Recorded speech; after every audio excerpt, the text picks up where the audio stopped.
material que eu vou colocar no Moodle, eu coloco um arquivo PowerPoint e coloco vídeos que são o detalhamento do arquivo PowerPoint, tá certo? Então vocês podem baixar o PowerPoint e depois ir assistindo os vídeos ou imprimir o material, pode fazer anotações. Né? Então esse é o material das aulas, né? Cobre o capítulo, né? Cada PowerPoint cobre um capítulo do Leninger. Nós vamos então ver agora o capítulo 19, que trata da fosforilação oxidativa. Né? Além disso, que outro material eu deposito lá? Um arquivo PDF dos exercícios de final de capítulo do Leninger, tá certo? Então, esses exercícios são também referentes à matéria daquele capítulo para a gente resolver. Né? E algumas vezes eu peço para que vocês imprimam, né, algum material para a aula. Né? Então, como que vocês têm que proceder? Primeira coisa, essa semana vocês sabem que eu vou estar vendo com vocês o capítulo 19. Então, tem que pegar o PowerPoint e assistir os vídeos, né, desse PowerPoint, além de acompanhar no livro. O livro básico que eu uso é o Leninger, tá? E nessa parte, né, do curso, a dinâmica da aula é o seguinte: na terça-feira, né? Hoje é terça-feira, né? Na terça-feira, eu apresento o que eu chamo slides de conexão. Então, sempre que vocês virem esse símbolo, IC, é uma sigla, slide de conexão. 1, 2, 3. Então, se eu falar assim, pessoal, olhem no slide de conexão 1, 2, 3, aí vocês já sabem qual que é, né? Então, na terça-feira, eu vou estar discutindo slides de conexão. É o assunto daquela semana. E, às vezes, eu posso pegar um slide de conexão, como é de conexão, de alguma coisa que vocês já viram. Está em outro capítulo, entenderam? Porque vocês sabem, né? Bioquímica e o metabolismo celular, ele não corresponde a compartimentos estanques, né, de conhecimento. Tudo está interligado. Então, às vezes, um slide de conexão pode vir de outro capítulo, tá certo? Então, só para esclarecer isso para vocês. Na quarta-feira, nós temos aula lá no BSA. Na quarta-feira é o dia que eu uso o PowerPoint. Então, eu só uso o PowerPoint na quarta-feira. E o objetivo da aula é sempre fazer uma atividade com vocês. Seja usando, igual nós vamos fazer amanhã, um experimento in silico. O que quer dizer in silico? Ele é feito no computador, né? Um programa, um software. Tá certo? Então, nós vamos fazer esse experimento e vocês vão fazer a atividade junto, né, na primeira parte da aula. Então, sempre na primeira parte da aula tem uma atividade. Né? Às vezes eu uso vídeos, né? Então a gente pode explorar a chance de ter uma grande parede para projetar, né? Que é muito pequeno, né, para projetar os slides. E na quinta, então amanhã, tem sempre na primeira parte da aula uma atividade, na segunda parte da aula tem a apresentação de um caso. Vocês vão trabalhar com estudos de casos. Então, eu vou apresentar o caso para vocês e vocês, então, vai estar no site as perguntas daquele caso que devem ser respondidas. Respondidas como? Respondidas manualmente, né? Pode ser em dupla ou individual. Quando que vocês vão entregar as respostas? Na quinta-feira seguinte. Entenderam isso? Né? Então, na quarta-feira, eu apresento o caso. Na quinta-feira, que é o dia de exercícios e discussões, a gente faz o quê? Entrega as respostas. Entenderam isso, gente? Né? Então, essas atividades, elas correspondem àquelas atividades previstas na ementa, as atividades extras. Vocês lembram dessas atividades? O Napoleão deu o quê de atividade extra? Ele deu um questionário. Então, no caso dessa parte 2, as atividades correspondem a essa atividade na quarta-feira, na primeira aula, e a responder as perguntas do caso, né? Daquele caso, aquele problema que foi apresentado. Então, a dinâmica da aula vai ser sempre assim, para que vocês saibam, né, como que a gente vai desenvolver, tá bom? Então, hoje é o dia de apresentar o quê? Slides de conexão. Tá? O capítulo 19 sobre fosforilação oxidativa. Tá?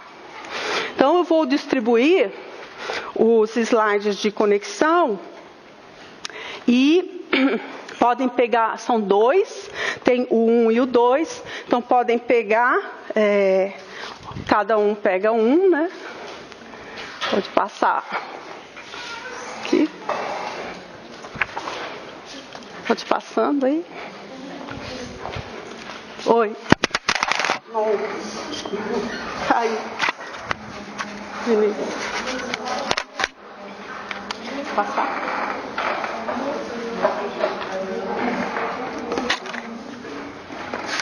Desconectou aqui, onde que é? Ele tá ligado? Uhum. Onde que eu vou colocar este?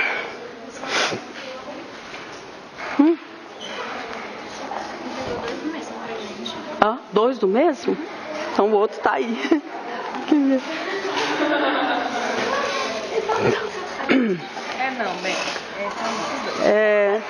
Cadê? Onde é que tá seguindo esse aqui o slide conexão 2? Tá aí?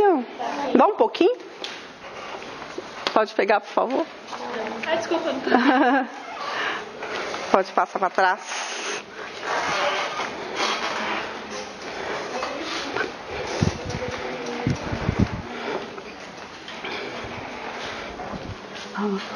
Não sei se eu peguei um para mim.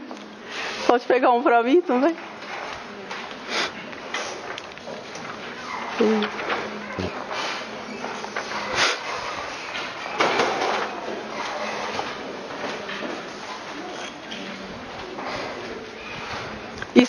O IC1, alguém pode passar um para mim também?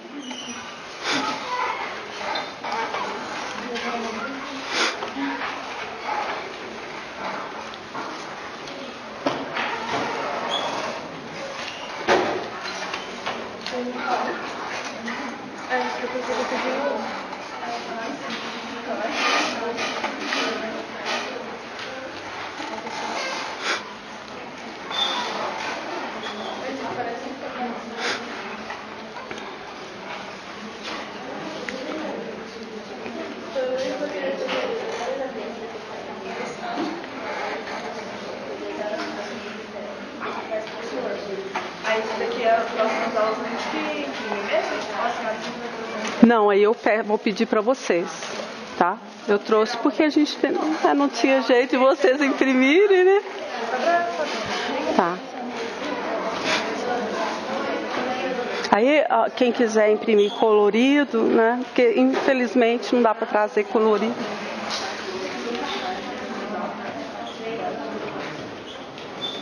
Pronto aí, pessoal? Então eu vou fazer o seguinte. Na próxima terça-feira, porque vocês vai estar no site Aprender, vocês já trazem o seu, pode imprimir colorido, tá certo? Qual o nome da matéria no Aprender? É Bio parte 2, é a mesma coisa. É o mesmo ambiente? É o mesmo ambiente, mesma senha também, só que é parte 2. Não? Não, mas deve estar lá, eu vou verificar amanhã, a gente vê, tá?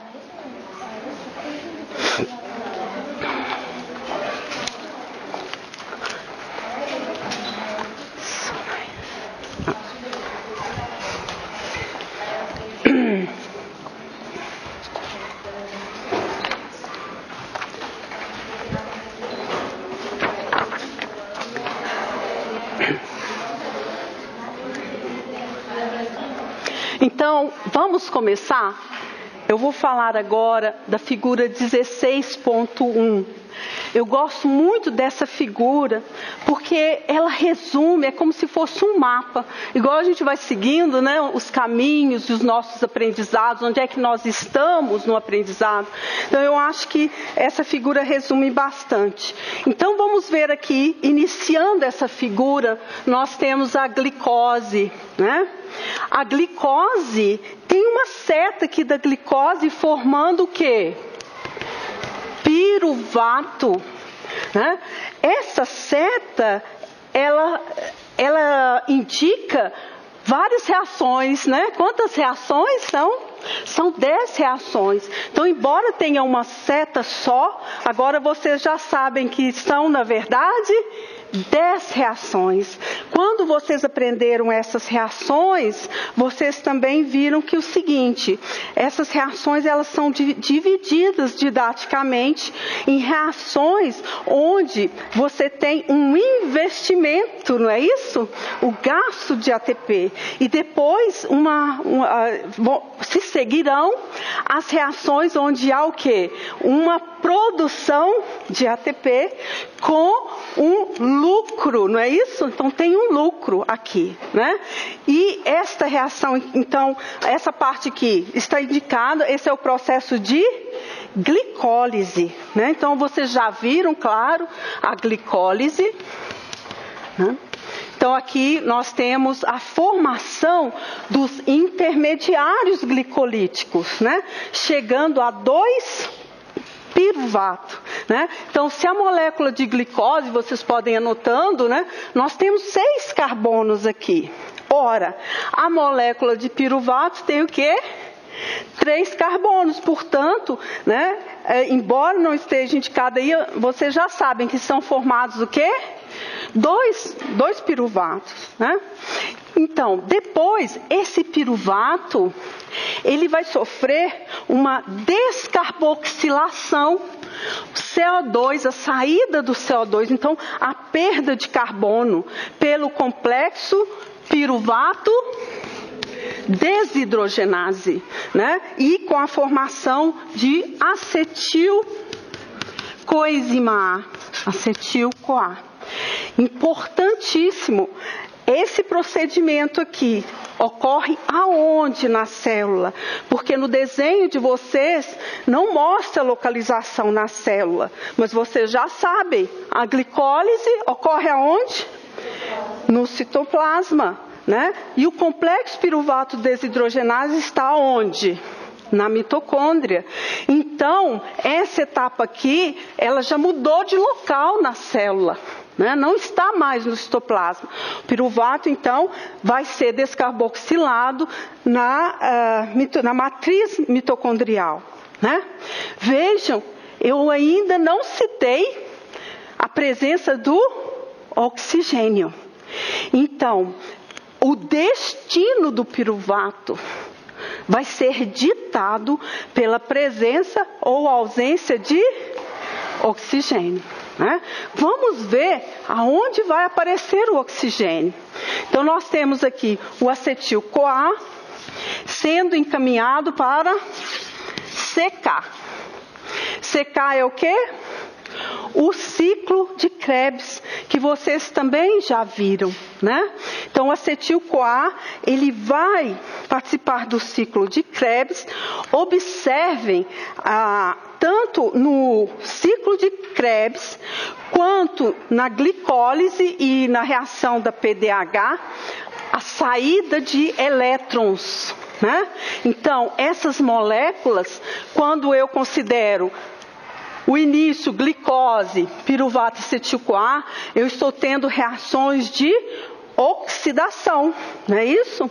Então, os elétrons eles estão sendo transferidos para os carreadores de elétrons, né?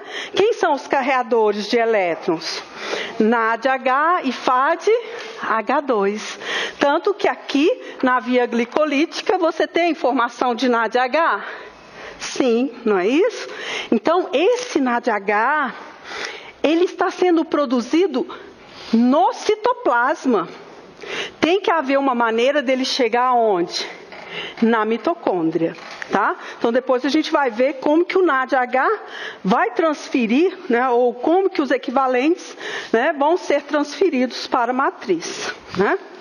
E aí, observem que aqui no ciclo de Krebs, você tem descarboxilação, um aqui e outro, né, nas reações de descarboxilação, duas, né? Quantos carbonos que o acetil-CoA tem? Então, olha, o piruvato tinha 3. Perdeu um, né? Então, aqui você já conhece a estrutura. 2 carbonos. E o que aconteceu aqui? Perdeu os 2 carbonos, né? Do acetil. Tá certo? Então, você está perdendo os carbonos na forma de CO2 e os elétrons estão indo para onde? Para os carreadores de elétrons, né? NADH e FADH2. Então, vou continuar. Então, eu sempre chamo esse mapinha, eu falo assim, como se fosse um pirulito invertido. Tá certo, né? Quer dizer, aqui o ciclo de Krebs e o eixo central via glicolítica, né? Culminando ali no ciclo de Krebs. Bom, vamos continuar. Então, nós temos o NADH e o FADH2. Né? Aqui eles estão na sua forma reduzida, com elétrons. Receberam esses elétrons que estavam, né, sendo retirados nas reações de oxidação. E para onde eles vão? Eles vão entregar esses elétrons para cadeia de transporte de elétrons. Né, que está aí como cadeia respiratória, electron transfer, tá certo? E aí, olha lá na cadeia de transporte de elétrons, quem aparece? O oxigênio, viram ele aí? Né? Todo mundo localizou o oxigênio no estágio 3? Né? Então você tem o oxigênio entrando aqui, né? Formando o quê? Água. Né? Nesse processo ocorre a síntese de ATP. ADP mais PI, ATP. Então, observem, né? Os elétrons estavam todos sendo retirados por meio da oxidação, indo para os carreadores, e os carreadores estão entregando esses elétrons nos transportadores da cadeia de transporte de elétrons. Quem é o aceptor final da cadeia? O oxigênio. Por isso que esse processo é chamado de respiração celular, né? Então veja, respiração celular. Você tem consumo de oxigênio e liberação de CO2. Tá certo? Então nós temos um processo, né, que gera energia para a célula, né, para que esse ATP seja usado nos processos que gastam energia, que requerem energia, input energético. Então vejam, aqui, quando eu começo a falar desta parte, eu não posso esquecer de quem? Do oxigênio. Então, toda essa parte da cadeia de transporte de elétrons, a partir daqui, ó, do que você tem o acetil, né, o piruvato produzindo acetil e os elétrons sendo direcionados para a cadeia de transporte de elétrons, eu preciso ter o quê? Oxigênio. Por quê? Porque o oxigênio é o aceptor final dos elétrons. É ele que vai formar a água lá na cadeia de transporte de elétrons. E se não houver oxigênio, numa condição de anaerobiose, então o piruvato vai fazer o quê? Vai ser substrato da enzima Ou vai formar o quê? Vai formar lactato. No caso dos mamíferos, se for uma levedura, ela poderá usar também esse piruvato para gerar etanol, né? Então, pode ser a fermentação, processo de fermentação alcoólica, que a gente não faz, ou lática, né? Então, aqui você tem a produção de lactato. Vejam que, nesse processo, esse caminho aqui, depende da presença ou não de oxigênio em células normais, tá certo, gente? Porque existem exceções. Células cancerígenas, por exemplo, conseguem direcionar para a via de lactato mesmo na presença de oxigênio. Olha que estranho, né? A nossos olhos, tá? Então, é muito, muito importante que vocês compreendam esse caminho direitinho. Porque esse eixo central é como se fosse uma highway. Não tem né? Ou mesmo se for numa floresta, não tem a estrada principal, onde vão dar as outras, né? As que cortam, que chegam ali, que saem, né? Tanto que chegam quanto que saem, né? Tem os dois objetivos, né? Tá certo? Então, isto aqui, quando eu vou seguindo este caminho, eu estou falando da oxidação completa da glicose. Completa, né? Quer dizer, a glicose, ela foi totalmente oxidada a CO2 e água. Mas vocês têm que lembrar o seguinte, por exemplo, quando a via glicolítica está funcionando, né? Eu tenho a formação dos intermediários. E eu posso usar esses intermediários em outras vias, né? Como é o caso da dihidroxiacetona fosfato, que você pode usar a dihidroxiacetona fosfato para gerar glicerol. Tá certo? Então, o objetivo também dessa oxidação é gerar intermediários. Não é isso, gente? Moléculas que vão ser usadas em outras vias. Então, por isso que é importante que vocês pensem nesse eixo central, mas fiquem com a mente aberta para as conexões que vão existir, né? Porque não é um único caminho. Tipo assim, todas as glicoses, né? Vão seguir este caminho até o fim, oxidação completa. Olha só, então, quando vocês pensarem nesse mapinha, tem que pensar em quem? Oxigênio. Tem oxigênio ou não tem oxigênio? Qual é o caminho? Aí fica fácil, né, gente? Porque se tem oxigênio, eu posso realmente seguir até o fim? Claro, ele é o aceptor. Se não tem oxigênio, como que eu vou gerar ATP? Pela via glicolítica, né? Principalmente, ela vai ficar acelerada, porque produz menos ATP, tá? Então, eu vou voltar a esse desenho várias e várias vezes, né? Porque ele é tão importante para a gente perceber. O que vocês aprenderam até agora? Vamos ver as vias que vocês foram vendo.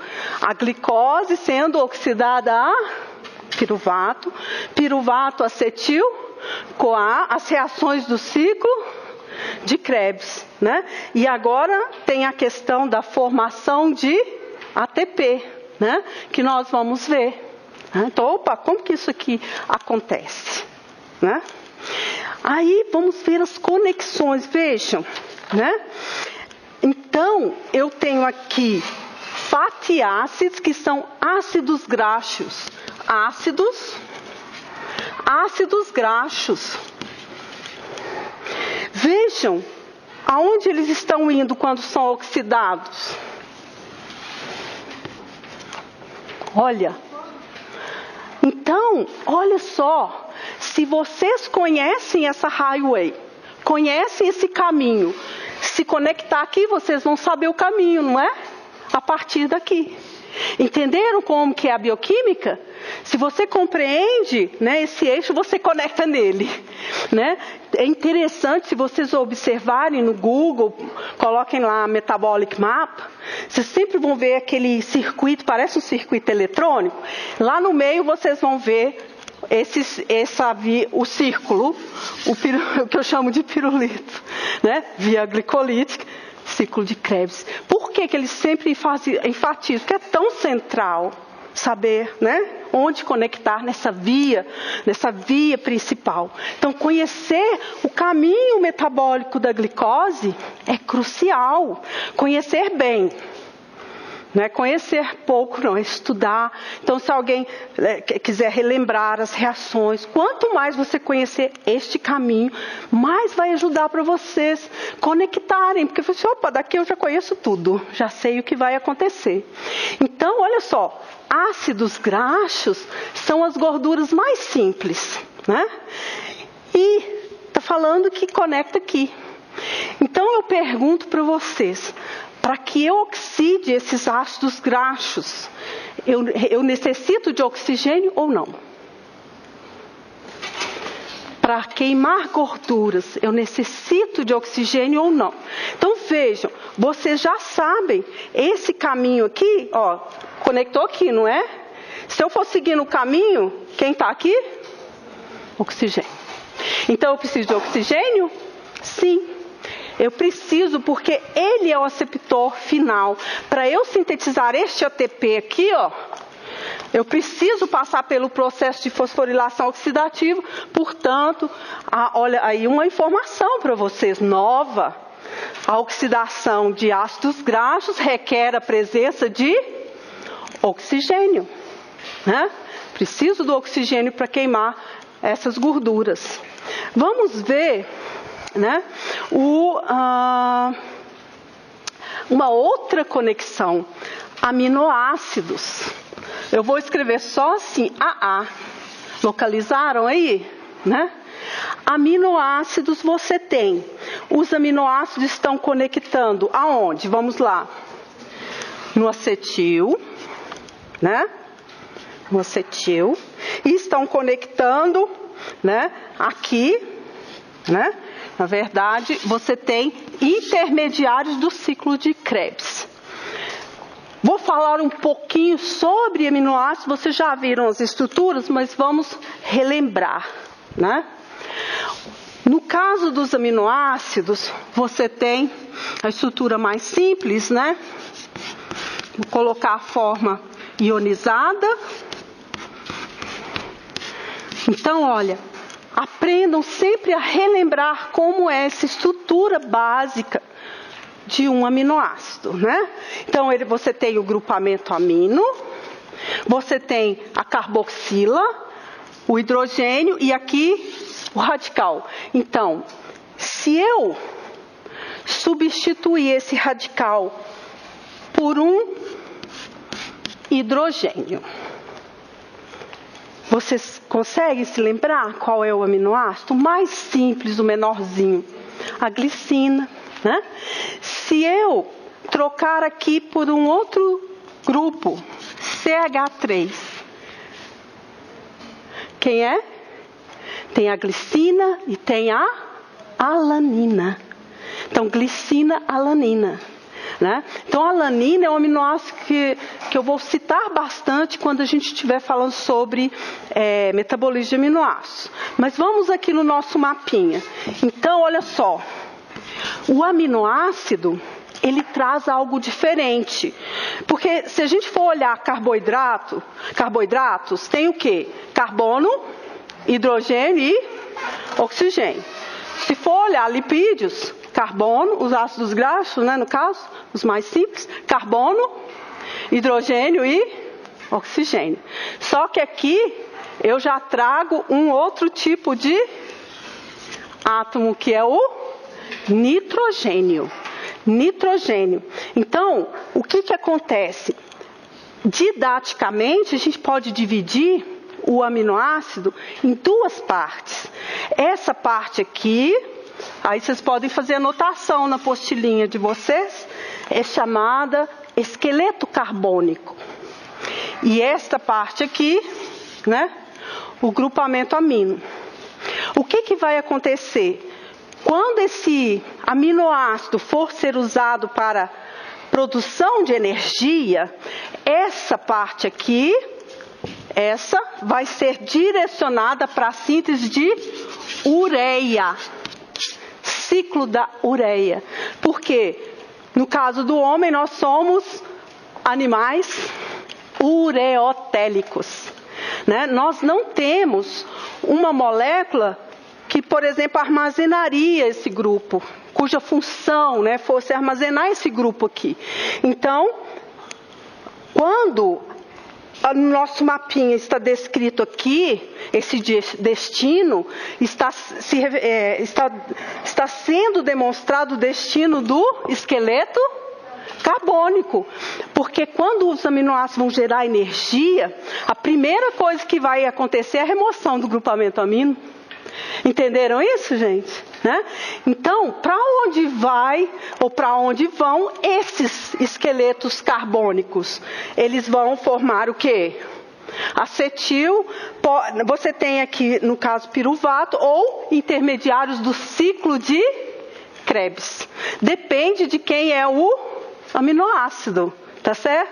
Porque nós temos as cadeias, né, os radicais diferentes. Entenderam isso?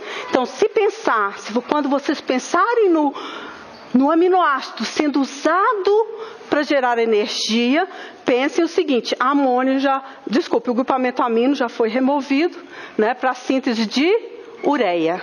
Né? Tem animais que vão produzir outras moléculas, outros compostos para remover, né, a amônia gerada por esse grupo aqui. Tá? Então, você tem uma conexão dos 3 principais nutrientes, né? Nós podemos falar dos carboidratos, dos lipídios e das proteínas, tá certo? Então, ali vocês já sabem que vão conectar o metabolismo dessas moléculas, tanto lipídios quanto aminoácidos, vai conectar na via central, né, que vocês aprenderam a partir do acetil, ciclo de Krebs, e cadeia de transporte de elétrons, tá? E aí vocês vão pensar assim: poxa, o que eu sei desse meu caminho? Onde eu aprendi? Então vocês vão seguindo, olha, eu já vi isso aqui, né? Então nós estamos neste eixo central, caminhando por aqui, depois nós vamos ver os ácidos graxos, depois nós vamos ver os aminoácidos, né? Mas vocês concordam que a hora que conectar aqui, vocês já sabem? Vocês já viram? Né? Se conectar nesses pontos e algum desses pontos, aí daqui para frente eu já estudei, eu já sei. Né? Então é muito importante vocês acompanharem assim, esse mapa de onde vocês estão no aprendizado do metabolismo, né? Que a gente vai sendo capaz de fazer conexões. Opa, isso aqui eu já sei, conectou aqui. Né? Entenderam isso? Então essa figura, tem outras no livro, mas eu gosto dela porque ela traz esses aspectos. Então, eu vou dar uma pequena pausa, né, para descansar a voz um pouquinho, tomar água, e aí nós vamos ver a cadeia de transporte de elétrons, tá? Que é a figura. Tem número? Essa não tem número, tem? Tem. 19.19. É só uma pausinha para eu tomar uma água, tá, gente?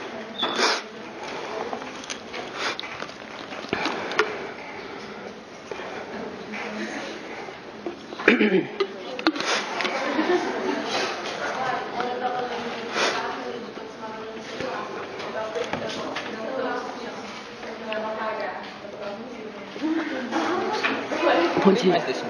Tem? Uhum. Okay. Uma dessa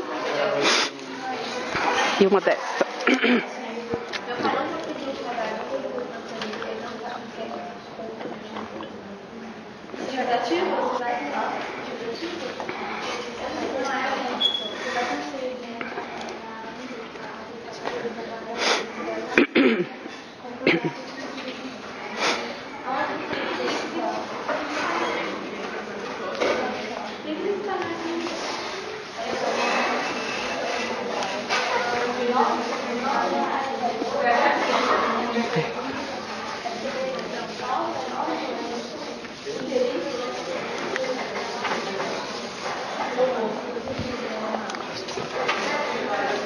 Uhum.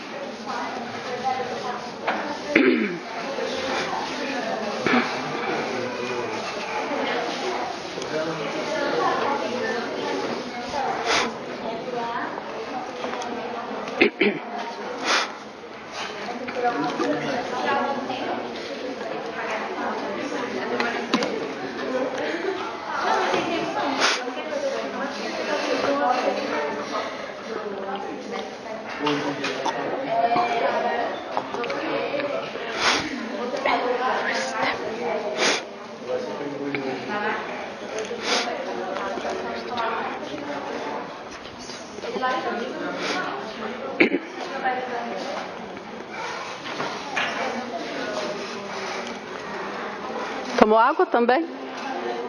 Tomou água? Vamos reiniciar? Então, vamos falar então da formação de ATP a nível da cadeia de transporte de elétrons. E esse assunto, então, ele vai focar nessa figura 19.9. Eu sou suspeita, tá, gente? Porque a mitocôndria é a minha organela favorita, né? Então, assim, eu acho a mitocôndria fantástica, né? Gosto também. Eu acho que vocês também vão achá-la fantástica após ver, né, o processo que gera ATP, né, na mitocôndria, como que possibilita a vida, né? Que a maior parte do ATP está ali, sendo gerada ali.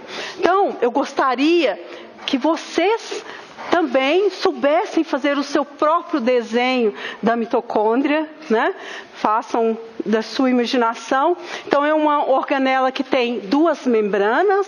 Então, elas têm esse formato, né, meio oval.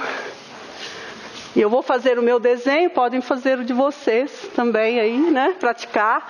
E a membrana interna com as chamadas cristas mitocondriais, né? Tá certo? Então, tá aí uma mitocôndria, por ter essas duas membranas, então ela delimita compartimentos, né? Nós temos aqui a membrana externa, o espaço entre membranas, EEM, né? E a matriz mitocondrial.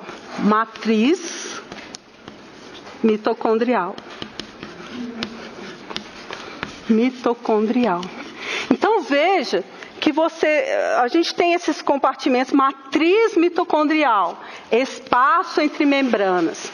Quer dizer que toda vez que vocês olharem um desenho da cadeia de transporte de elétrons, a primeira coisa que vocês vão fazer é ver onde estão esses espaços, porque às vezes as figuras estão invertidas, né? Então, não tem problema, mas é importante localizar a orientação, né? Aqui nós temos membrana interna, né? Então, vamos dar uma olhada aqui. Primeira observação dessa membrana em detalhe. Então, esta figura, imagine que eu fiz um cortezinho aqui, tá certo? Expandi. Então, vocês estão olhando um zoom, um aumento desse pedacinho aqui, ó. Tá certo? Então, vamos ver. O espaço entre membrana, intermembrane space, está do lado de cima, né? Embaixo está o quê? Matriz mitocondrial. O espaço entre membranas é chamado lado P e o outro lado N, tá certo? Então, aí estão, né, os complexos da cadeia de transporte de elétrons. 1, 2, 3 e 4. Primeiro, vamos dar uma olhada no nome, né? O nome é o menos importante. O mais importante é saber o que eles fazem. Então, o complexo 1 é chamado de NADH ubiquinona oxidorredutase.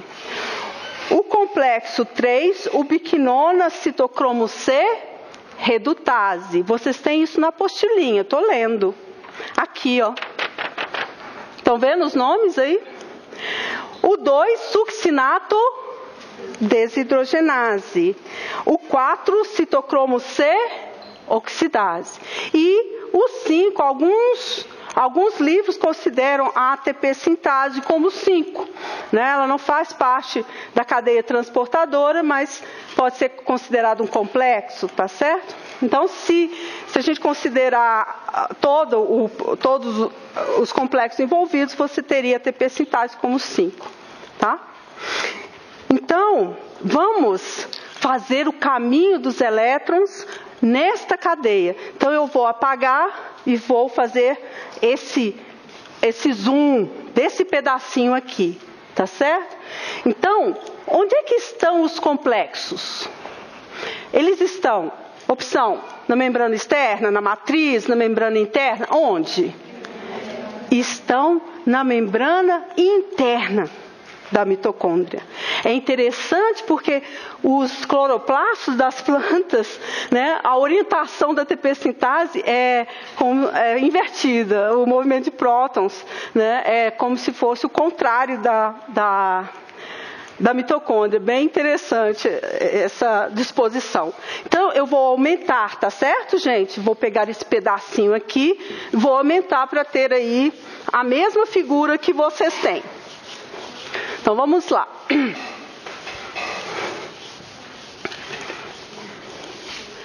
Então, vamos fazer, né? Então, sempre a gente vai desenhar a membrana interna, né? Aqui está a membrana interna da mitocôndria. Então, eu tenho que orientá-los quanto ao lado, né? Então, aqui é a matriz. Como eu disse, eu poderia fazer invertido o desenho, porque é apenas um desenho. E aqui o espaço é M, né? Bom, então quantos complexos? Contem, sem considerar a ATP sintase. 4, né? 1, 2, 3, 4, né? Então vamos iniciar o caminho dos elétrons nesta cadeia. Primeira coisa, que você tem oxidação do NADH. Aqui. Então, o NADH está sendo oxidado, NADH, NAD+, os elétrons estão vindo para o complexo 1. Então, elétrons aqui, passando por aqui. No vídeo PowerPoint que vai estar no Aprender, já tem a explicação detalhada do interior desse complexo, de como que ele é. Então, vocês podem ver a explicação direitinho, né? Bom, e depois? Vai para o 1. Aí depois vai para onde? Está aqui. Só olhar o desenho, né, gente? Podem olhar, ficar à vontade.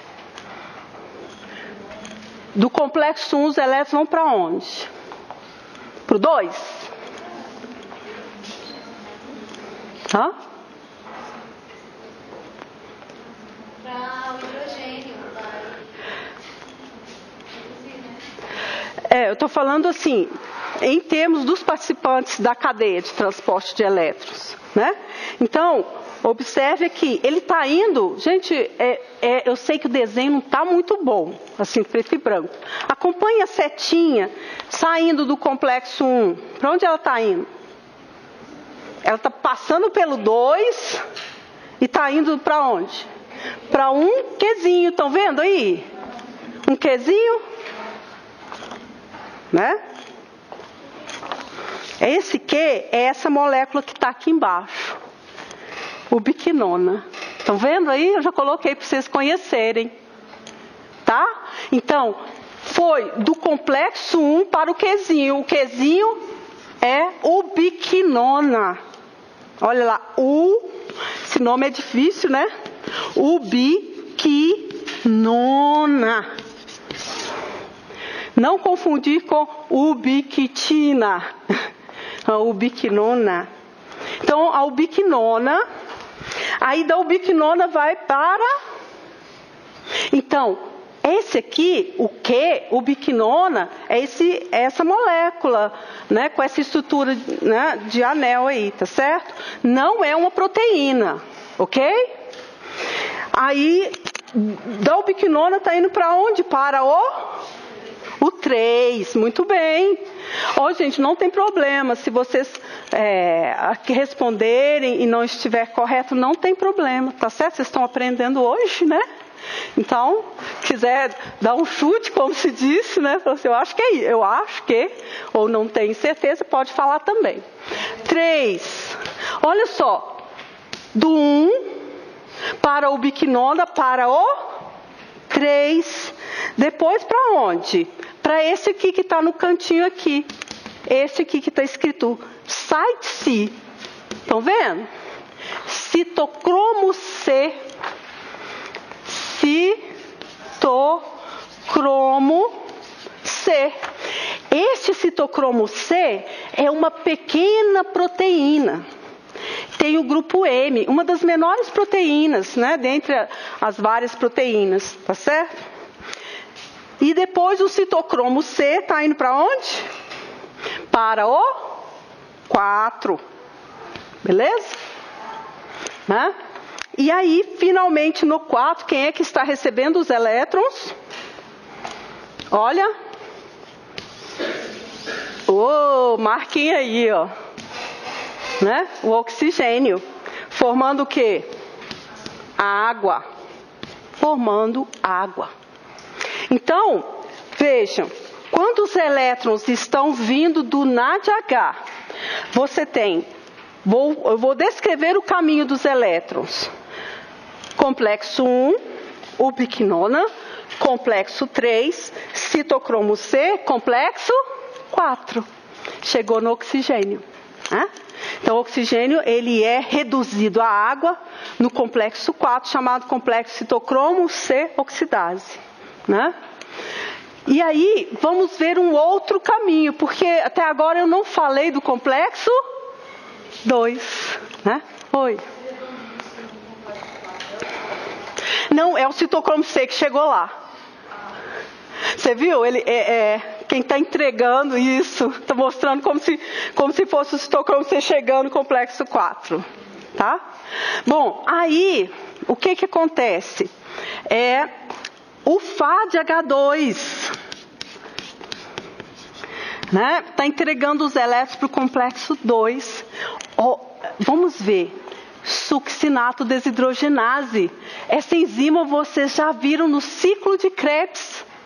Né? Então, é uma enzima do ciclo de Krebs que faz parte da cadeia de transporte de elétrons. Tá certo? Então, o complexo 2 é o complexo succinato desidrogenase. Né? E aí, os elétrons vão fluir do 2 para o biquinona. Estão vendo aí? Né? Então, do 2 para o biquinona. A partir daqui, o caminho é o mesmo. Tá certo? Né? Ele vai ser o mesmo, vai seguir o mesmo caminho dos elétrons que estão vindo, né? Claro que quando eu falo os elétrons estão vindo, né? Estão caminhando, não. A interpretação estão ocorrendo reações de oxidação, redução, né? Entre os componentes da cadeia. Né? Por quê? Porque se uma espécie ou uma proteína, né, do complexo, ela oxidou, ela perdeu o elétron, este elétron então foi para outra coisa, outra proteína ou molécula, ou sei lá, né, alguma coisa que recebeu o elétron. Então, se o elétron, ele saiu de alguma coisa, ele tem que ir para outra coisa, não é isso, gente? Né? Porque ele não vai existir livre em solução. Então, embora eu use caminho e tal, a interpretação que vocês têm que ter é o seguinte: estão acontecendo reações de oxidação, redução. Um oxidou, o elétron foi transferido para uma espécie que se tornou, então, reduzida. Né? Então, é só uma maneira de falar, né? Mas a interpretação é essa. Agora, vamos observar o bombeamento de prótons. O que está acontecendo? Vamos lá. Complexo 1, ele está transferindo os elétrons e os prótons estão sendo lançados para o espaço entre membranas. né? Então, o complexo 1 bombeando aí, o complexo 3 e o complexo 4. O complexo 2 está bombeando. Ele bombeia prótons. Observe na figura. Sei que vocês só observar. O 2 não bombeia prótons, certo? Né? Ele não bombeia prótons. Então, eu tenho 3, está bombeando prótons. E aqui, 4 também. Eu vou colocar, pode ser 2, pode ser 4. Né? Bom, o que acontece? Os prótons, os elétrons estão fluindo na cadeia. Os prótons estão sendo lançados para fora, né?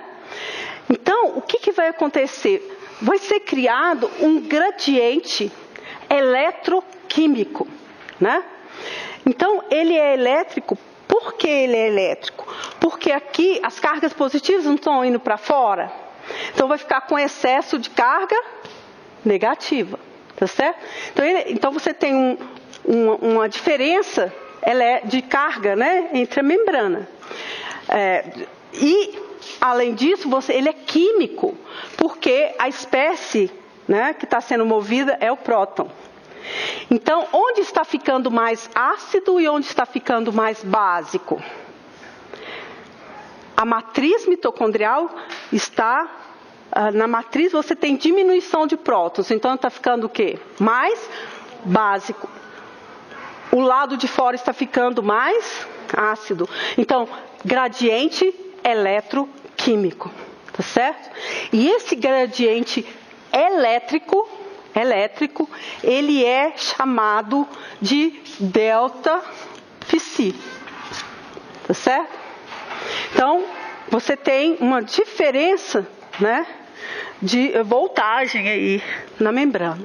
Mas, se esse processo continuar, né, os prótons sendo lançados, eles têm que voltar em alguma hora, não é? Porque o processo depende também, ele é todo dependente dos elétrons e dos prótons, tá certo? Por onde ele vai voltar? Na figura está mostrando o retorno dos prótons. Eles estão retornando pelo complexo ATP sintase, né? Então, eles vão voltar. Aqui você tem o gradiente e ATP sintase, né? E eles vão voltar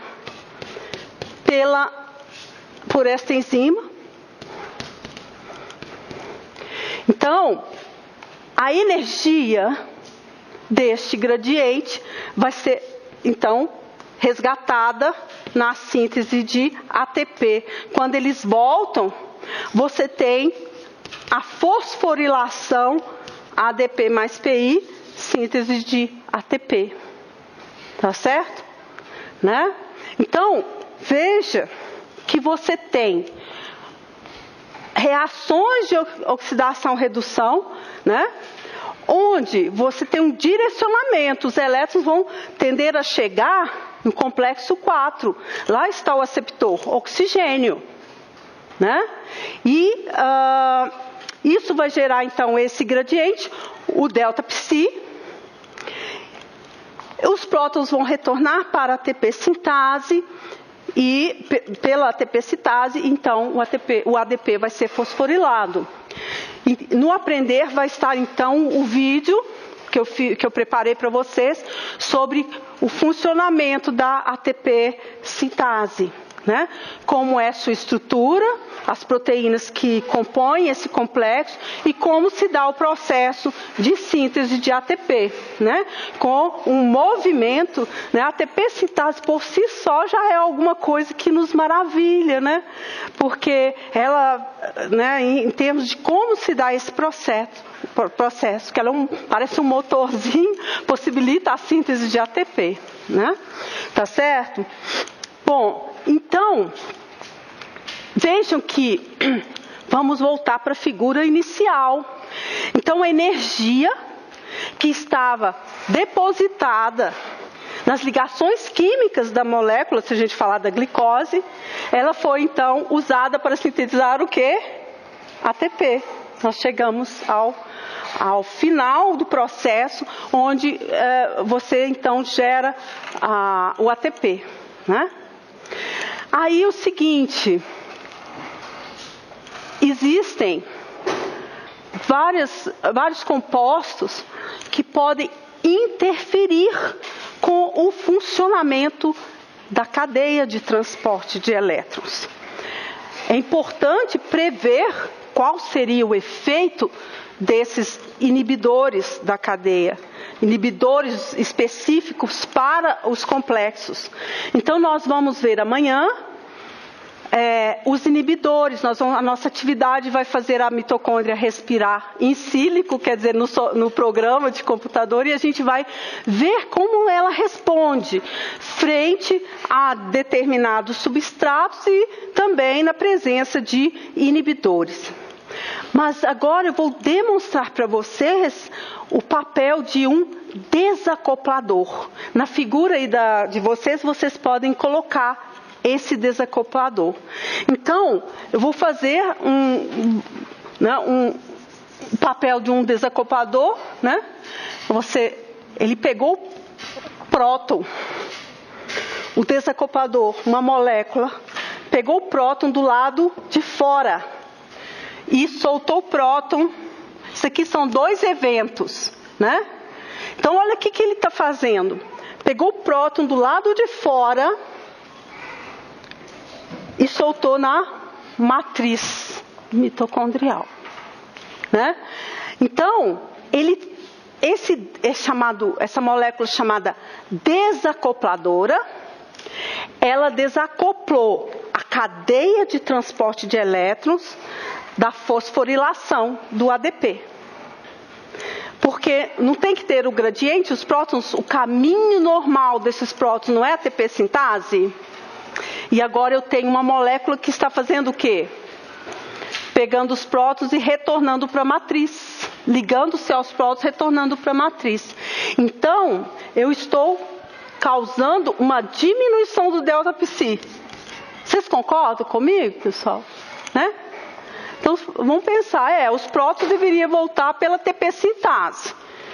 Mas agora tem um composto lá que está voltando com os prótons sem passar pela ATP sintase. Então, eu desacoplei. Tá certo, gente? Oi? Mas a ATP sintase também não diminui eu falo, a cadeia funciona assim. Na medida em que a ATP sintase retorna com os prótons, os complexos voltam com eles. Né? Entendeu? Então, a mitocôndria, ela mantém o delta psi. Mas o tempo inteiro tem mudança. Entendeu como que é? Né? Então, eu sempre falo isso, gente, eu não consigo evitar. Que eu faço igual a locomotiva. Entendeu? Para fora, para fora. Entenderam como que é? Dinâmico. Não é assim.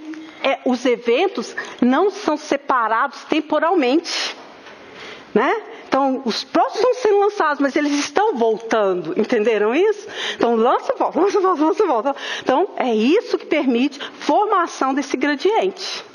E não seria assim, lançou os prótons, agora eles vão retornar. Não, eles estão ocorrendo ao mesmo tempo os processos.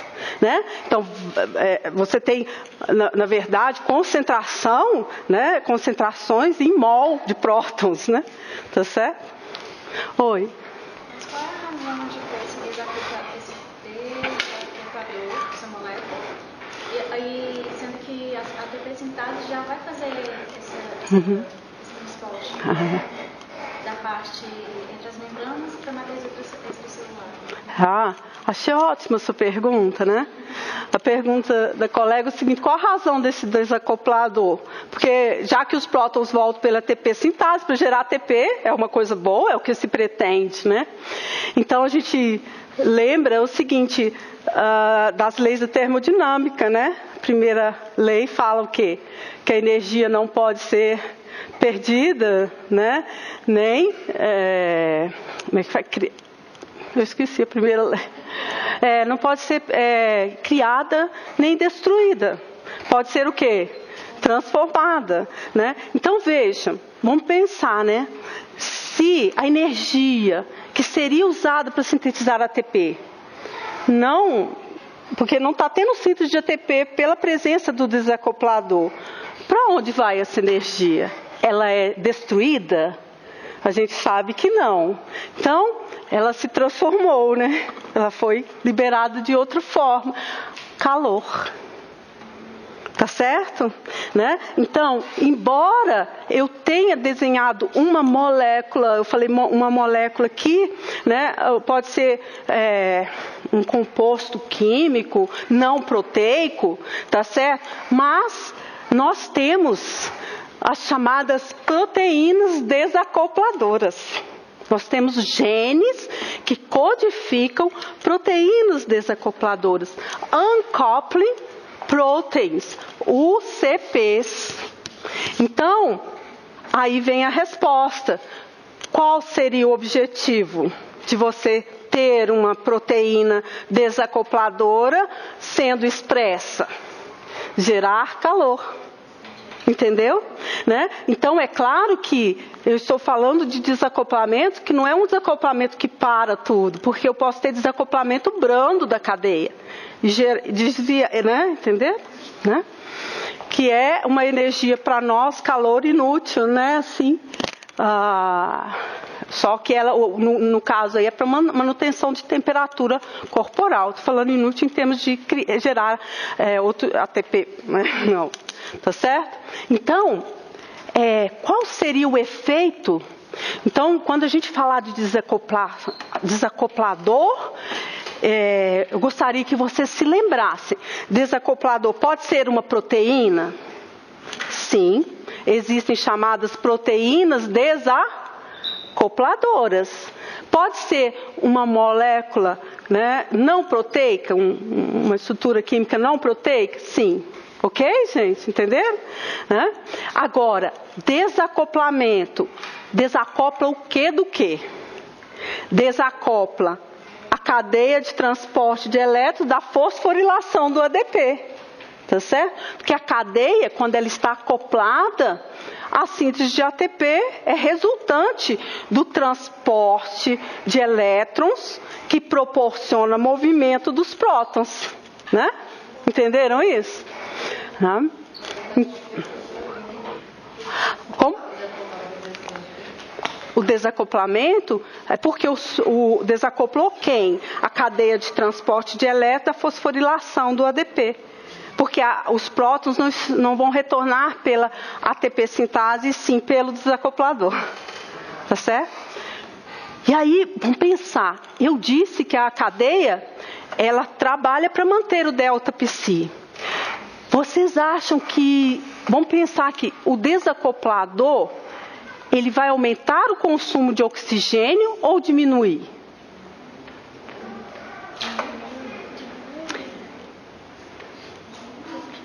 Olha só. A tendência não é para manter o delta psi? Né? Se os prótons estão, entre aspas, sendo roubados, a cadeia vai tentar manter. E para que ela mantenha, para que o delta psi seja mantido, eu tenho que botar mais prótons para fora? Isso depende do aceptor final? Sim. Entendeu? Então eu vou ter que consumir o quê? Mais oxigênio. Na verdade, a mitocôndria, ela acelera o consumo de oxigênio, tentando manter essa tendência à queda do delta psi. Esses hidrogênios que são liberados pelos desacopladores são oxigênio? Como? Eles vão fazer parte do conjunto de prótons da matriz aqui, né? Tá certo? Então, na presença de um desacoplador, a mitocôndria vai acelerar o consumo de oxigênio. Vai consumir mais rapidamente. Vocês lembram de eu fazendo assim como se fosse uma locomotora? Então, para fora, para dentro, né? Então, se está tendendo a diminuir, vai tentar para manter, eu tenho que jogar mais prótons. Com isso, eu tenho que consumir mais oxigênio. Ele é o receptor, né? Bom, então, tudo bem aqui nesse desenho? Alguma dúvida nessa figura? Não? Só lembrando que, então, o complexo 2, ele não bombeia prótons, ele é uma enzima do ciclo de Krebs, né? E, portanto, se eu tenho elétrons vindo do, né, não, deixa eu falar diferente aqui. Se eu, por exemplo, colocar a mitocôndria para respirar na presença de succinato, né? O succinato, porque o complexo 2 não é succinato desidrogenase, né? Ele é o substrato que vai doar os elétrons. Então, esses elétrons vão para o complexo 2, só que o complexo 2 não bombeia. Então, a contribuição para o gradiente é menor. Não é isso, gente? Porque nesse ponto não vai contribuir para o lançamento de prótons para fora. Bom, então, aí tem uma coisa bem interessante. Eu gostaria que vocês olhassem a estrutura da ubiquinona. Olha como que a ubiquinona é. Vocês estão vendo? Então você tem essa cadeia, ela tem do ladinho assim, você tem uma cadeia. Vocês estão vendo o número 10? Essa estrutura, toda essa estrutura química é repetida 10 vezes. Se vocês observarem, isso aqui é uma estrutura bastante hidrofóbica, né? Vocês já viram essa parte, né? Hidrofílica e hidrofóbica. Então, por quê? Para permitir que a ubiquinona fique na membrana, tá certo? Aqui, esse desenho aqui, eu ainda estou no primeiro aqui, só... Então, vocês localizaram aqui a ubiquinona? Aí, olha só, quando a ubiquinona, ela ganha um elétron, estão vendo ali? O elétron entrando, um próton mais elétron. A entrada de um único elétron forma um radical semiquinona. Estão vendo aí pontinho QH? Né? Então, aqui nós temos um novo termo, radical. Né? Vocês todos já ouviram radical livre? Não é isso? O que é um radical? Um radical livre é um átomo ou molécula, né, com um elétron desemparelhado. Tá certo? E isso, na química, eles demonstram com esse pontinho aí. Então, se tem esse pontinho, o que vocês vão interpretar? Tem um elétron desemparelhado, né? Então, aí a ubiquinona, para ser totalmente reduzida, ela precisa ganhar mais um elétron, né? Quando ela ganha o segundo elétron, aí ela passa a se chamar ubiquinol, tá certo? Então, é o seguinte, a ubiquinona vai formar ubiquinol. É uma redução que ocorre em etapas. Primeiro entra um elétron, forma um radical, né? Embora exista alguma controvérsia se é preciso falar livre, né? Mas eu vou falar um radical livre e depois, então, a ubiquinona forma o ubiquinol. Então, o que acontece? Quando você tem o oxigênio, né, aqui, né, sendo reduzido à água, o complexo 4, ele é bem assim, eficiente. O oxigênio vai ser reduzido com 4 elétrons, formando água. Mas acontece que a cadeia de transporte de elétrons, ela tem uma propriedade. Essa propriedade é o seguinte, ou característica, vazamento de elétrons. Então, existe a redução monoeletrônica do oxigênio. Vamos ver esse termo. Redução monoeletrônica. O oxigênio recebe um elétron. Tá certo? Enquanto ele tinha que ser reduzido com 4 para formar água, aqui você tem com 1. Aí forma um radical chamado radical superóxido. Inicia-se, então, um outro tema, que é a formação de espécies reativas de oxigênio nas nossas mitocôndrias. Tá certo? Né? Então, antes de passar para a formação de espécies reativas de oxigênio, que é o slide de conexão 2, eu vou falar outras coisas sobre mitocôndria. A mitocôndria... Oi? Então, quando é o biquinona for receber os elétrons do complexo, ela vai passar em seguida com esse semiquinona ou não? Ela vai formar semiquinona e depois o biquinol. Então, ele vai passar por tudo isso para poder passar por 3? Isso. Aí, no 3, nós temos um outro detalhe. Porque quem vai pegar os elétrons do 3 não é o citocromo C?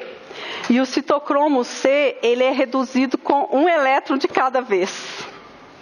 Então, vai haver o que a gente chama de ciclo quinol.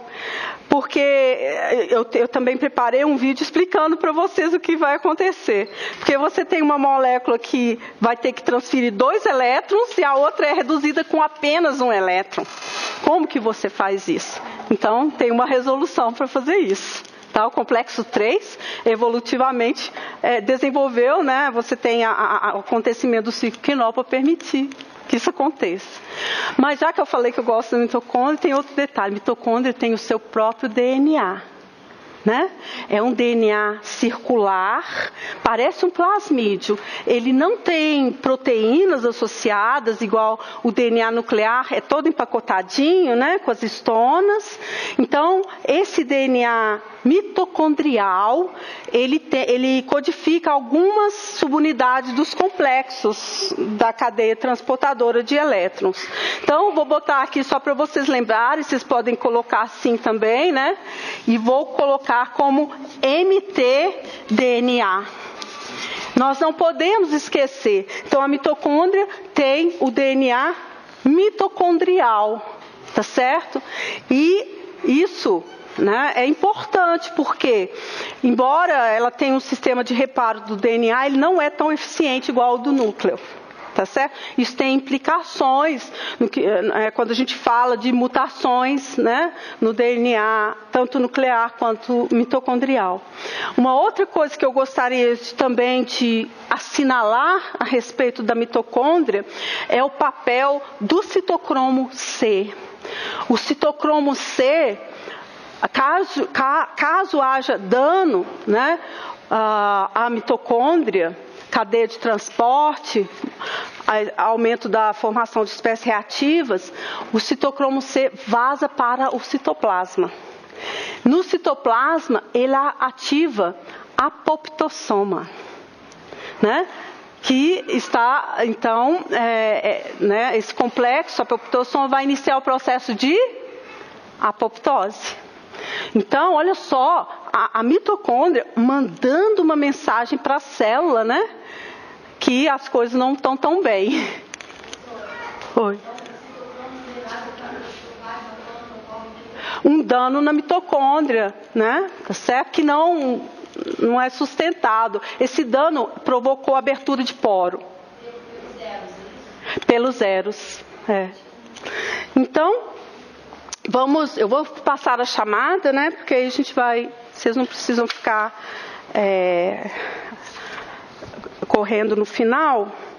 Então, eu coloquei aqui como objetivo dessa aula desenho da cadeia de transporte de elétrons. Tá certo? É uma expectativa minha, né? Para que vocês consigam fazer este desenho, lembrando, né? De como que é a ordem do transporte, o bombeamento de prótons, tá certo? Não pode esquecer nunca de quem? Do oxigênio, né? É ele, como se diz, ele é o cara. O oxigênio lá no final, o aceptor de elétrons, essa é a mensagem também importante, né? Então, o papel, né, do oxigênio no processo. Então, vamos mudar. Oi? A mitocondrial é só a membrana interna? Ela é feita com a membrana interna, sim. Ela onde ocorre o ciclo de Krebs, né? Não, o ciclo de Krebs está ocorrendo na matriz, né? Só que a succinato desidrogenase, ela está ali na membrana. Tá certo? Já o ciclo de Krebs era na matriz e a inspiração, ou o ciclo na matriz e a inspiração na matriz. Não, o ciclo de Krebs ocorre na matriz, só que eu estou falando que um componente do ciclo faz parte da cadeia que está na membrana. Tá? Bom, vamos passar então para slide de conexão 2, né? E aqui está a formação das espécies reativas de oxigênio, né? Localizem, por favor, o lado mitocondrial, matriz mitocondrial e espaço entre membranas. Então vamos lá, vamos falar. E assim, gente, é tão interessante porque esse tema, radicais livres, espécies reativas de oxigênio, aparece com frequência na mídia, não é? Tá certo? Por quê? Porque existe a teoria, né, do papel, o envolvimento das eros no envelhecimento e em diversas doenças humanas, né? Veja que eu falei o envolvimento, né? Uma correlação.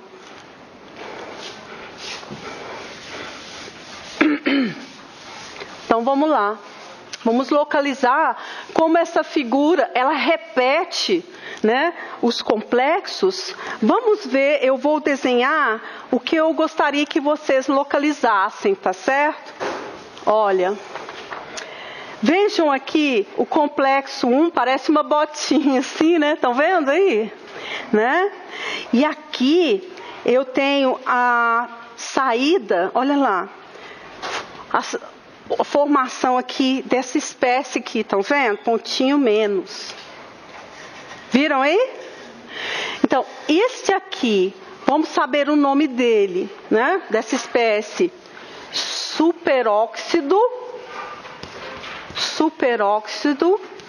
dismutase. Desculpe, radical, eu falando o nome da enzima. Radical superóxido. Olha só. 2 deles, estão vendo aí? É a mesma? Estão reagindo aqui, ó, bem em cima. Estão vendo? Eles estão reagindo formando oxigênio. Vou colocar a reação aqui só para vocês acompanharem. Ó, ele é radical? Como que eu sei que ele é radicalar? O oxigênio foi reduzido com 1 elétron. Aí virou radical superóxido. Mas outro radical superóxido formou o quê? O2 mais H2O2. Né? Então, aqui tem uma enzima. O nome de uma enzima. Tá? Olha. Essa enzima aqui. Superóxido dismutase, dependente de manganês, né? Então é superóxido dismutase. Oi. Ah, sim. Muito bem, estão atentos. Eu gosto disso aí, né? Ó. Então, veja, por que né, você tem 2 espécies, 2 superóxidos reagindo, formando o quê? Oxigênio e peróxido de hidrogênio. Tá? Então, peróxido de hidrogênio. Né? Se vocês observarem, olha só, isso aqui é um radical, né? Está até indicado aqui, mas eu sei que a formação disse para vocês também que o oxigênio recebeu um elétron aqui, foi reduzido. E este aqui é radical? Não é. Tá certo? Então, o peróxido de hidrogênio é não radicalar. Não tem essa característica. Oi. Ah, tá. Então você tem O2, viu? Então o oxigênio reduzido com um elétron. Mas acontece no primeiro complexo? No primeiro e no terceiro. Vejam no terceiro também. Estão vendo aí? Estão vendo a setinha formando no complexo 3? Então, acontece no complexo 1 e acontece no complexo 3. Né? Então, o que acontece, né? Vamos ver esta reação aqui embaixo, ó, bem no meio, do lado esquerdo. Vou escrevê-la aqui, ó. H2. Então, a resposta à sua pergunta. Esse radical superóxido, ele é formado a nível do complexo 1 e do complexo 3, tá certo? E aí, nós tínhamos formação de peróxido de hidrogênio. A pergunta seria, bom, formou peróxido, eu tô tranquila, né? Eu destoxifiquei o superóxido, não vai ter nenhum problema, mas não. Por quê? Vamos ver aqui, ó. O H2O2, ele está reagindo com ferro 2. Encontraram aí?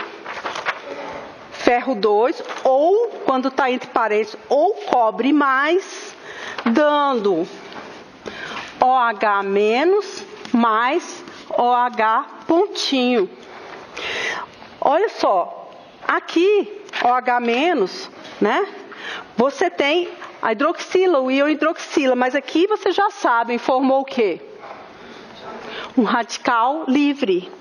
Esse radical livre, ele é chamado radical hidroxila, tá?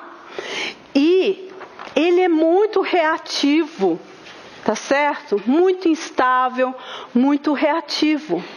Então, esse radical hidroxila, né? Ele pode reagir com o que estiver próximo. Pode ser o DNA, pode ser proteína, pode ser carboidrato, entenderam? Qualquer das biomoléculas, né? Então, por exemplo, no DNA ele pode causar um dano nas bases, tá certo? Se for um lipídio, né? Se for lipídio, por exemplo, lipídio de membrana, pode causar a iniciação da peroxidação lipídica, né? A oxidação dos lipídios de membrana, que é muito danoso para a estrutura da membrana. Vai causar dano. Então tem que a sua formação tem que ser evitada. Tá certo? Mas o que eu quero colocar para vocês é o seguinte: vocês estão na academia, né? E agora tem que saber distinguir as coisas, né? É necessário diferenciar espécies reativas de oxigênio de radicais livres, tá? Então vamos diferenciar espécies reativas de oxigênio: radical superóxido, peróxido de hidrogênio, radical hidroxila. Esses três são espécies reativas de oxigênio, eros. Tá certo? Em inglês, ROS, Reactive Oxygen Species, né? Agora, dentre essas espécies reativas de oxigênio, quais são radicalares? O radical superóxido e o radical hidroxila. Entenderam? Então, eu não posso usar os dois como sinônimos, entenderam isso? Né? Porque não são. Né? Espécies reativas de oxigênio é um grupo que pode ter espécies radicalares ou não. Entenderam isso? Quando estiverem lendo uma notícia na mídia, então, se eles falarem radicais livres, quem são os radicais livres? Aqui, o radical superóxido e o radical hidroxila, né? Agora, se falar eros, está incluindo todos. Essas são as principais, tá certo, gente? Que eu estou demonstrando. Claro que depois a gente pode ver outros aí, tá? Então, vamos dar uma olhada na nossa figura e vamos agora, já que eu disse que a formação do radical hidroxila tem que ser evitada, vejam que aqui eu não coloquei o ferro 3, estão vendo aí, gente? Né? Mas vocês têm a reação completa, né? Então o ferro 2 está sendo oxidado a ferro 3, né? Essa reação, por favor, anotem, é importante, né? É chamada de reação de Fenton. Fenton. Então, o ferro, né, está participando aqui. Nessa reação, o peróxido de hidrogênio reage com o ferro reduzido, né? Então, você vai ter a quebra do peróxido de hidrogênio e a formação aqui, então, do radical hidroxila. Por isso que a gente fala que o ferro é um catalista, né, na reação de Fenton. Bom, então vamos localizar as enzimas, né?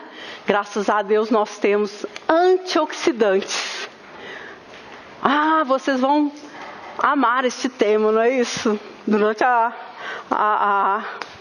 o curso de vocês, né? Eu imagino, né? Por quê? Porque a questão dos antioxidantes também é alguma coisa recorrente na nossa vida, né? A gente vê na mídia, a gente vê sempre as pessoas falando, né? O povo tem antioxidantes, toma aqui esse suco que tem antioxidantes, come essa fruta que tem antioxidantes. Não é isso que vocês escutam falando, né? Então, estudar, conhecer quais são os dados científicos, o que existe de comprovação ou não.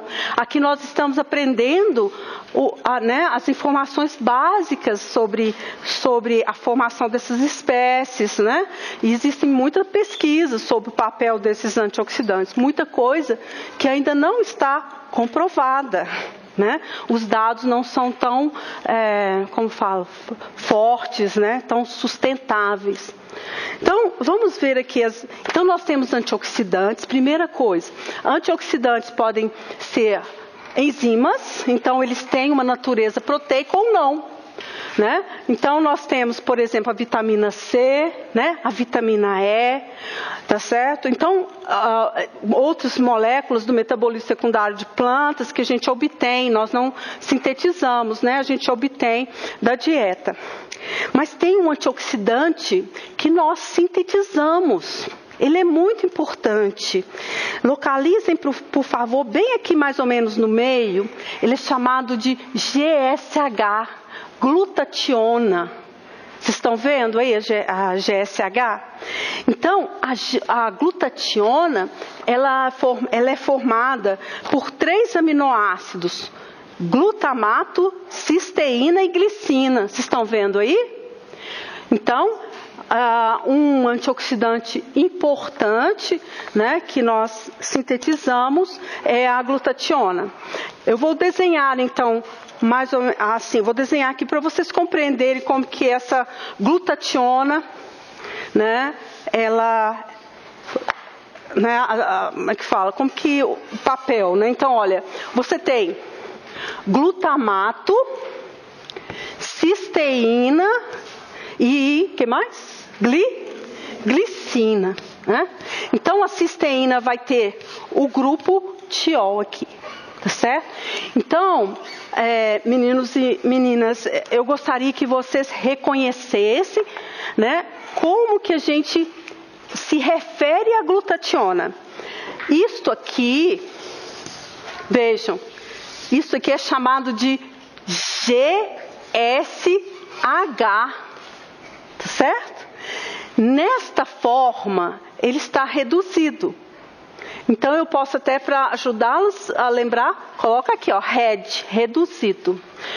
Então, quando a glutationa vai participar de reações de detoxificação, né, o objetivo é estabilizar esse radical, né, doar os elétrons para que ele não fique com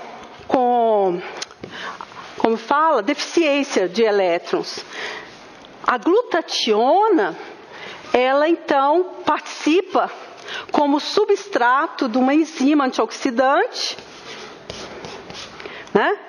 E vejam que eu desenhei outra logo ao lado, outra molécula. Então, aqui eu tenho duas, tá certo? O que acontece? Existe a enzima antioxidante glutationa peroxidase. Vocês localizaram ela aí? GPX, né? Então, ela usa como substrato a glutationa. E vejam o que acontece. Se eu pego uma única molécula aqui, glutationa reduzida, duas moléculas vão participar da reação e aí eu tenho a oxidação aqui. Então, agora eu tenho duas, né? E essa aqui chamado GSSG. Então, essa aqui está o quê? Oxidada, oxi.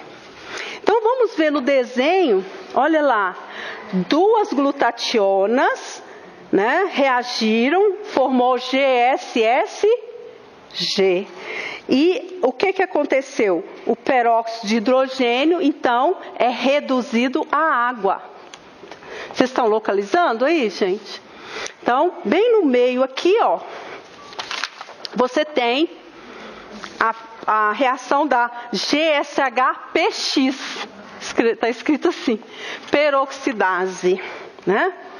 Então, nós temos superóxido dismutase, glutationa peroxidase e vejam embaixo a catalase. Estão vendo CAT aí? Né? O que a CAT faz? Duas moléculas de peróxido de hidrogênio, H2O2, forma 2H2 mais O2. Estão vendo aí? Duas águas mais oxigênio, né?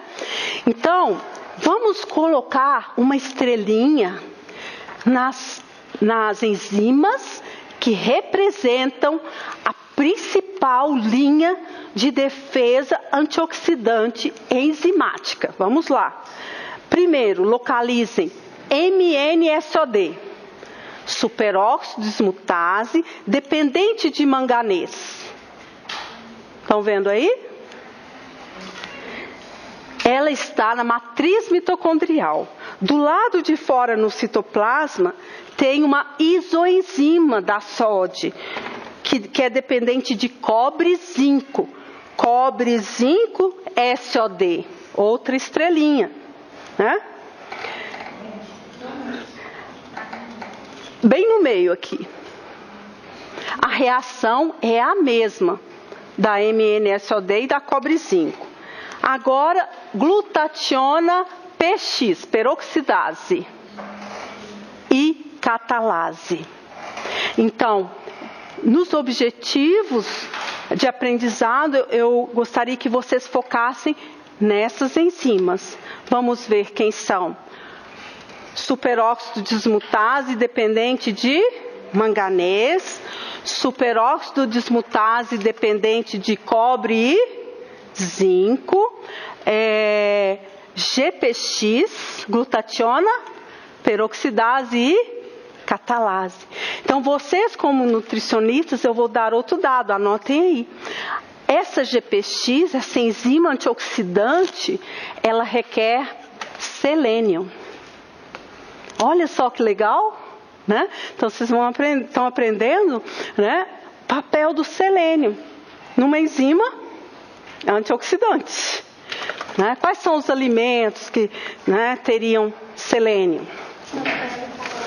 Ah, muito bem, castanha do Pará.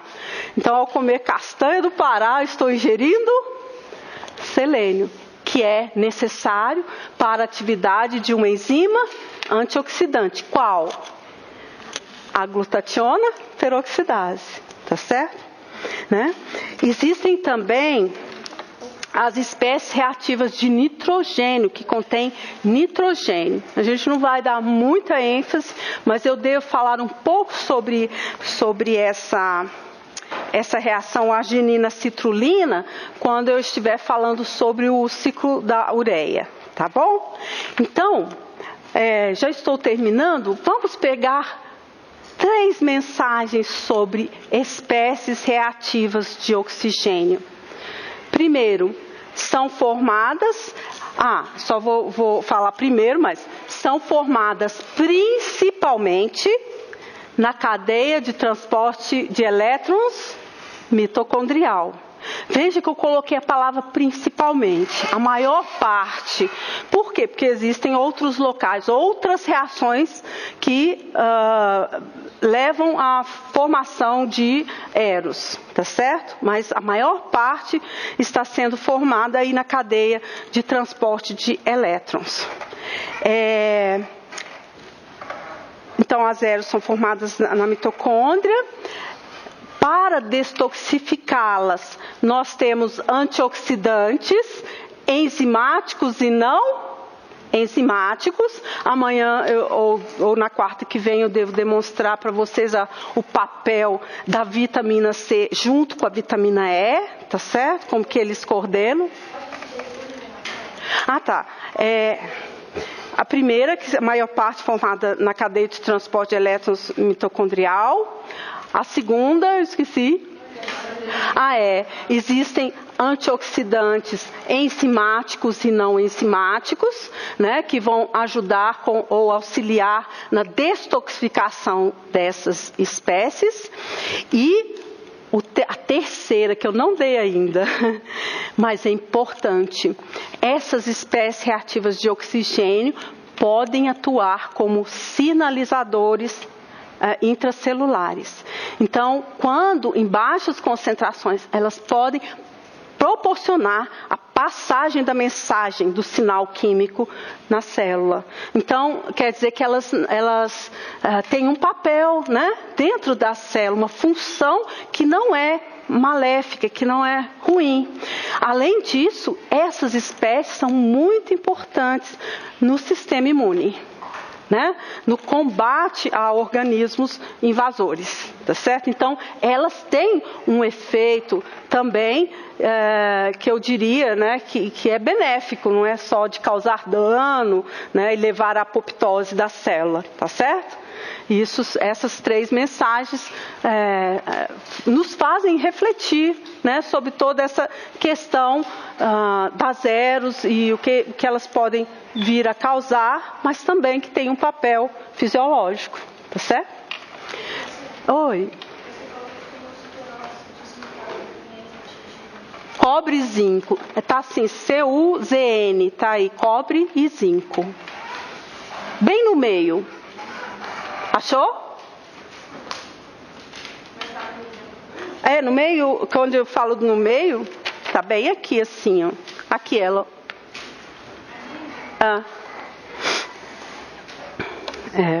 Oi. Então, nós terminamos, né? Para quem chegou mais tarde, vocês têm a disciplina no site Aprender. A senha é a mesma, só que procurem pela extensão parte 2, Bio parte 2. Radical livre são esses eros? A radical livre são as espécies que têm elétron desemparelhado. O que eu quis dizer é que as eros têm espécies que são radicais e outras não. As espécies são radicais as eros é tipo radical livre? Não, as eros incluem espécies que são radicais livres e outras que não. Como é o caso do peróxido de hidrogênio. Entendeu? Meninos, então até amanhã. E amanhã o que está previsto é atividade na primeira parte da aula.